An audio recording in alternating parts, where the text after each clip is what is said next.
What is going on, everybody? WeedleTwineedle here, and we are back new with another Sun and Moon Wi-Fi battle, and this one's going to be against Bridget, a person I battle off my Discord server. So if you guys are interested in a Sun and Moon battle and trade community chat room and a place to hang out and such, definitely check out my Discord server. A link will be in the description. Now, me and my opponent are having a rarely used battle today. I bet you guys are getting sick of seeing RU, but too bad, because this is my favorite tier. Anyway, I'm using a pretty fun team, as my opponent is using a nice Pokegame MD team he used on his recent video, so I kind of have intel on what everything does. Unfortunately for her, I just kind of, you're not the only one that watches Pokegame, and I didn't even look at the team. They probably linked in a paste, and I just kind of went off what I watched in the video, which was pretty much revealing everything to me. So it was just unfortunate that my opponent had to do this to himself. But that's why I don't like using other people's teams. As anyway, turn 1, my opponent leads up with Ribbon Bees, I lead up with Bastiodon. This battle is very intense, by the way. It's very long, as you can tell by the length of the video. So I'm going to lay up Stealth Rocks on my Bastiodon. Turn 1 as my opponent is going to bring in Bronzong, and I don't want to give Bronzong free Stealth Rocks, as I actually carry the very cheeky Magic Coat with my Bastiodon. So I'm going to go for Magic Coat with my Hyrule Shield, as Bronzong's going to go for Stealth Rocks, and I'm going to bounce it back. It's going to fail.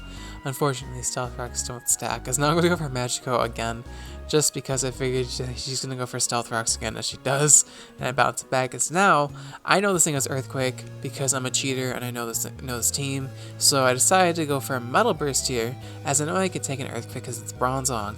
As I'm able to tank it, go for Metal Burst, and we're almost able to knock out Bronzong, but it lives with a very low amount of HP, but I'll definitely take that trade any day, considering I have a Chatot, which can do a lot of damage with Boom Burst if I weaken my opponent's team. So I'm gonna go for Magic Coat again, expecting Stealth Rocks, because I'm a man, as my opponent does go for Stealth Rocks again. That was honestly just a flex play there, to be honest with you. I really didn't do that for any other reason, but whatever. I kind of don't want to let Bastiodon die because my opponent has 2 offensive fairy types on his team, or her team. I keep forgetting it's a Grill, because I keep thinking it's Pokegame, but it's actually a Grill, unfortunately. So anyway, he's going to Earthquake as I bring in my Chatot. Pretty aggressive play on my part, but it worked out, as now I could just knock this thing out with Heat Wave. If she wanted to switch out into Mantine, so be it, but she decided to just sack off Bronzong, maybe thinking she can live Heat Wave, but not from Chatot, as now in comes Manray, the Mantine, or Mantine, whatever. I don't want to stay on Mantine because I'm locked into Heat Wave with some Choice Scarf, so I'm going to bring my Plusle here. Pretty aggressive play, as my opponent just ended up going for Defog just to remove the Stealth Rocks I set up earlier on. Good play on his part, or her part. And my opponent does have a Gardevoir, and I know that I have Lightning Rod, and I'm pretty sure my opponent knows I have Lightning Rod, so I don't want to go for Thunderbolt. So I'm going to choose to double switch into my Dutchman, my Delmize, expecting the Gardevoir to switch in. As what do you know, in comes Caseytron. Nice nickname stolen from me, but it's all good, it's all good. I'm going to trace my Steelworker, and that made me laugh a little bit when I saw Caseytron get thrown out. I'm like, yes! Anyway, in comes Tony Flygon. It's kind of funny how people are still nicknaming Flygon after him, even though he's dead. Rip. I mean, he's not dead IRL, but he's probably busy with school. I understand, man. School just kicks everybody's ass. I swear to God. Here, I expect the Fire Z move or Outrage. I know Pokegame had the Fire Z move. This is such an unfair advantage, I have to be honest with you. But this is why you don't copy and paste people's teams. Because I didn't even look at the team's information at all in the battle. I just knew all this stuff just from watching a little bit of Pokegames live, which is just unfortunate for my opponent. And I'm not going to take advantage of my situation because may as well, right? My team's already at a huge disadvantage, so I may as well take advantage of the intel I have already. So here, the Flygon's going to go for Dragon Dance. I was expecting Earthquake, but I guess Dragon Dance is also a good play considering that I can't really touch Flygon. But I am Choice Scarf and Timid Nature, as I'm able to outspeed Flygon, unexpectedly actually, but we're able to outspeed it, knock him out with Boom Burst. He must have been Adamant instead of Jolly. As now in comes Mantine, as I'm just going to go for, no, actually I decided to switch out, because I don't want to let my Coco, my shiny Chatot, get weakened, so I'm going to bring in my Hyrule's Death Fodder. I wanted to save it for the Fairy types, but there's really no point, as it doesn't have any offensive Steel moves, so keeping it alive is pretty much useless. As now I'm going to bring in Plusle. I know I'm going to force this Mantine out, because I know Gardevoir is going to try and trace my Lightning Rod. If she wanted to protect me and stay and go for Scald again, that would have been a nice play, but that would have been really risky. So my opponent does double switch into Gardevoir, so I just decide to double switch into Delmize there, and the battle's going by relatively quickly, so I'm sorry if I'm stumbling over my words as I'm trying to keep up with the game. Anyway, he's going to Psychic here. I get a Spadef drop, and then I miss power up. Very nice turn, as now he takes full advantage of it and brings in Sharpedo on the potential Power Whip. That was very interesting, but somehow she knew I was going to go for Anchor Shot. I don't know how, but she did, so props to you. As can't stay in because I kind of need that to take on the 2 fairy types. So I'm going to bring in my Licky here to take the Dark Pulse. I thought it was actually physical Sharpedo, but I guess it was special. I guess special Sharpedo is actually better in RU, I guess. I see a lot more of that lately than the physical set.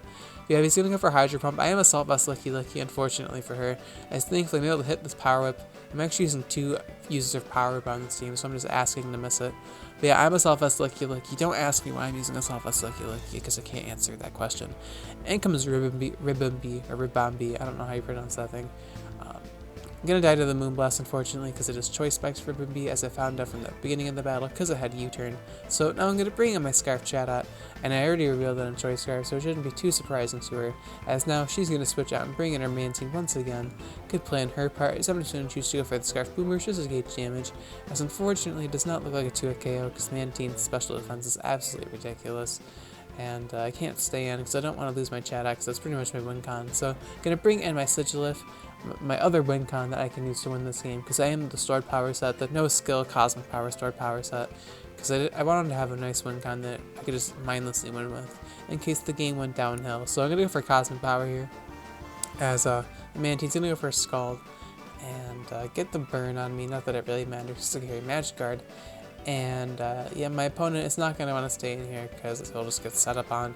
So she decides to bring Gardevoir here, and Trace, my Magic Guard, is not going to do her anything, as I'm just going to go for another Cosmic Power. And I figured that she would just try and knock me out with Shadow Ball or Thunderbolt or something, but I just completely forgot about Trick. It was a really bad play. I should have definitely scouted for it and went for Stored Power at least, so I would be locked into a move. But I played that poorly. I go for Cosmic Power now. And now I'm actually locked into Cosmic Power because he tricked me in Choice Scarf. So that was very well played. And I decided to stay in here in case my opponent wanted to double switch or go for Trick again. I don't know why she would want to do that, but I mean, you never know, man. Maybe she doesn't want the weakness policy on Gardevoir. But yeah, I'm going to switch out my Sigilif and bring in my Plusle here. Very risky play, but I know I can tank 1 Moonblast because Plusle Spadef is okay. So I do tank it, and now I'm just going to immediately go for my Z move here. It is the Electric Z move, of course. And I've been woke up in my nice Z Aura, like very evil. And now I'm going to go for a Gigavolt Havoc. Hell yeah, I'm hoping that this can one-shot Gardevoir. I am modest even, I'm not even timid, I'm modest for the extra power. But unfortunately, Gardevoir's Spadef stat's way too high and it just tanks it.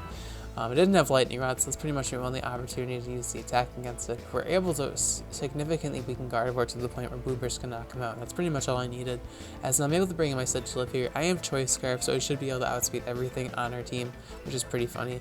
As the Choice Scarf doesn't completely work against me here, I do have Dazzling Gleam as well as Stored Power, and just in case I need Dark types.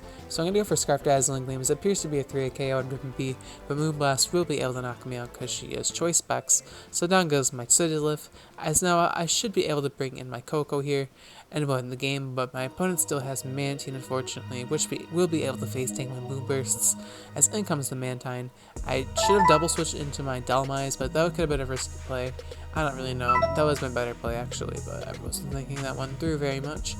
As knocking out this Mantine's going to be pretty difficult. I just got to switch in my Dhelmise onto a Scald and hope I don't get burned. Pretty much is my only play. If I don't get burned, I pretty much win. But unfortunately, Scald being the consistent burning move burns my Dhelmise, and this Mantine's going to be very annoying to take out, and it could potentially just win my opponent the game. As well as I've been playing, it's just unfortunate. My opponent seems very strong, as Pokemon used it, and he only uses pretty strong team, so I mean that's probably why my opponent's using this team. Yeah, Shadow Claw is not going to do anything. There's a reason why I'm not going for Power Whip, because I know I'm just going to miss, and I just want to make my opponent forget that I have it, I guess. Because, I know Mantine likely carries Roost, so if I can snipe it on the Roost, I still can have a chance of winning, but it's looking pretty bleak. Shadow Claw is going to bring it down around half HP.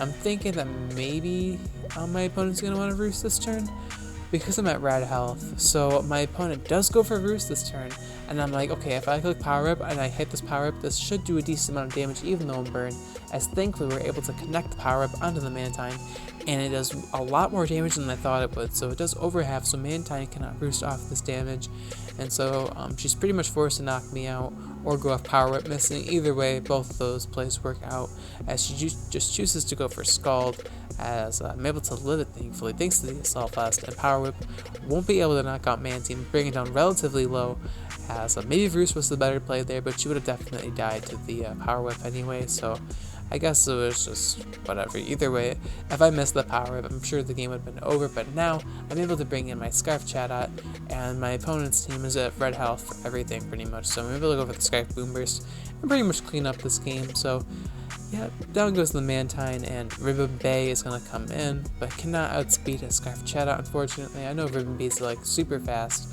but unfortunately Scarf Chatot is faster. This is a legit shiny Chatot, by the way. I'm actually hatched back in X and Y. Feels good, man, legit shinies. Anyway, Caseytron, gonna trace my Tangle Feet, as I'm actually just gonna go for Boom Burst and knock out the Gardevoir. So, fun battle, very close actually. My opponent managed to bring the battle pretty close, and if I missed one of those power-ups, I'm sure the battle would have been over for sure. But I hope you guys did enjoy that longer battle. If you guys did enjoy the battle, I really would appreciate if you hit the like button, as it means the world to me and it is the best way to support my YouTube channel and help it grow. So if you want to see my channel grow, feel free to hit that like button. And yeah, the question of the day is going to be, what is your favorite fossil Pokemon throughout the entire series? Now my favorite fossil Pokemon has got to be a tie between Cradily or Aurorus. They're both my favorite fossils, definitely. They both have a really cool design, and I think they're both very unique and have a nice niche to them that make them stand out, and I just like them a lot. But yeah, let me know in the comments below what your favorite fossil Pokemon is, and yeah, I'll check you guys in my next video. Alright,